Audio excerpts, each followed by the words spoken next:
Ano pa yung hindrance sa success? Sabi sa akin ng hapon, yung pag-aasawa is a hindrance to success. Oo, 'di ba? Walang problema mag-asawa ka pero dapat may control ka, 'no? Marunong ka mag-drive. Ikaw ang humahawak ng manobela, 'di ba? Kasi 'pag nauna ka nag-asawa bago yung lisensya mo sa marriage marriage license bago yung career license, bakit nagiging hindrance yung pag-asawa? Nakapag-asawa ka, wala ka pang lisensya, hindi ka nakapag-exam, 'di ba? So magkakaanak ka.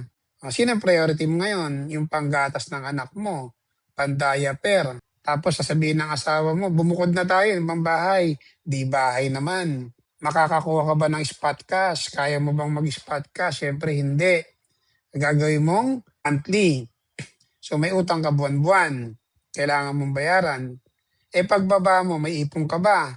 Dahil wala kang ipon pagbaba mo, ano mangyayari? Ipu-push mo, makasakay ka agad, makabalik ng barko. Dahil pinush mo na makabalik ng barko, nakakapag-exam ka ba? Hindi. Nagpagawa ka ng bahay. Sasabihin naman ng ano, bili ka naman ng sasakyan. Utang na naman yun.